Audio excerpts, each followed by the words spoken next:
Merci Madame la Présidente. Nous avons presque une heure et demie de retard, ce qui arrive parfois avec les orateurs italiens qui nous ont précédés. C'était important bien évidemment, mais je regrette un peu que se trouve limitée d'autant la possibilité de mes collègues, et ils sont nombreux, de participer tout à l'heure à la procédure Catch the Eye.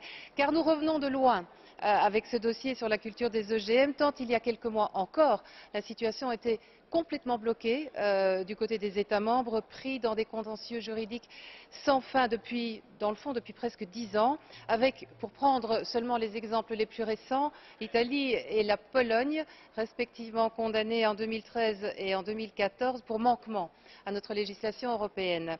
Le Conseil a donc finalement accouché d'une position commune au mois de juillet, afin que notre Parlement se saisisse du texte en seconde lecture. Cette question donc du libre choix des pays européens de cultiver ou non des OGM sur leur territoire. Ma gratitude va d'emblée, bien évidemment, aux rapporteurs fictifs qui m'ont accompagnée vaillamment tout au long de cette seconde lecture. Elisabeth Köstinger pour le PPE, Gilles Pargneaux, Julie Girling, Lynn Boylan, Bart Stas et Eleonora Evi. Sans oublier, bien évidemment, Giovanni La Via, le président de notre commission environnement, je pense qu'il est là, qui a, avec beaucoup d'énergie, facilité les négociations tout au long de la procédure. Merci bien évidemment aussi à tous mes collègues de la commission environnement qui, fin décembre, ont largement soutenu le résultat du trilogue. 42 votes pour, 17 contre, un soutien très clair qui préfigure, je l'espère, je le suppose, le vote de ce midi. J'en viens au fond maintenant de cette législation qui a pour but de réviser la directive de 2001 sur la dissémination volontaire des OGM dans l'environnement, mais aussi le règlement de 2003 sur l'alimentation humaine ou animale contenant ces fameux OGM. Il est important, et je le fais, de préciser d'emblée que son champ d'application se limite ici à la mise en culture. Le texte ne concerne donc ni les importations ni le transport. Il ne s'agit pas d'ouvrir ici le débat plus général sur l'utilité ou pas des OGM dans l'agriculture et dans l'alimentation. J'en viens au cœur de nos travaux, à la voix du Parlement et aux résultats de ce trilogue de la dernière heure, donc cette longue nuit du 3 décembre, et aux avancées, bien évidemment, par rapport à la position du Conseil de juillet dernier, des avancées qui sont réelles. C'est le cas sur la question très importante de la coexistence des cultures. C'était la position presque unanime du Parlement avancée sur cette question. Les deux colégislateurs ont fait des concessions, bien évidemment. C'est la raison d'être du trilogue, mais c'est tout de même la version du Parlement qui l'emporte, puisque, contrairement, je dirais, à la législation de 2001, la minorité d'États membres qui cultivent des OGM devra maintenant prendre des mesures obligatoires dans les zones frontalières afin d'éviter d'éventuelles contaminations des champs traditionnels ou bio.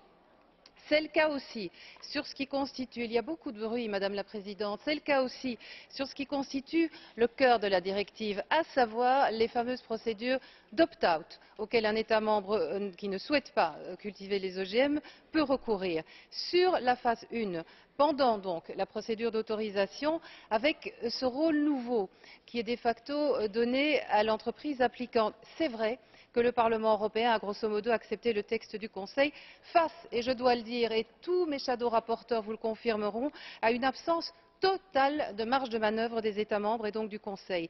La délégation du Parlement a cependant forcé deux points majeurs. La levée de la conditionnalité entre la phase 1 et la phase 2. L'État membre a donc deux jokers au lieu d'un, deux fenêtres d'opportunité pour restreindre la culture d'OGM sur son territoire. Il peut négocier avec l'entreprise semencière pendant la phase d'autorisation, mais il n'est plus obligé de le faire comme dans la version de juillet du Conseil. Par ailleurs, l'État membre a désormais 10 ans et non 2, c'est essentiel pour s'opposer à la culture d'OGM sur son territoire et actionner cette phase 2 sur la base d'une liste ouverte de motifs, je pense à la politique agricole, la protection des sols et de l'environnement ou encore l'impact socio-économique au cours de cette seconde phase. Last but not least, le Conseil a fini par plier et accepter d'étendre l'interdiction aux groupes d'OGM définis par culture ou caractéristiques. Je prendrai sur mon temps final, Madame la Présidente, je n'ai pas tout à fait terminé. Soyons clairs, et je m'adresse principalement ici aux indécis. Il n'y a pas d'alternative crédible à cet accord et le statu quo, contrairement à ce que j'entends, n'est pas une option, sauf à se satisfaire de cette jungle juridique actuelle ou à se lancer dans une improbable conciliation avec un Conseil toujours plus inflexible. À l'évidence, un statu quo serait le meilleur moyen d'empêcher le président Juncker de mener à bien sa réforme pour plus de transparence et de respect de la majorité dans la procédure d'autorisation des OGM. Les citoyens nous demandent de donner aux États membres les moyens de respecter leur choix légitime à cette législation. Avec cette législation, nous les entendons et nous allons de l'avant. Je vous remercie, Madame la Présidente. Thank you, Madam Rapporteur.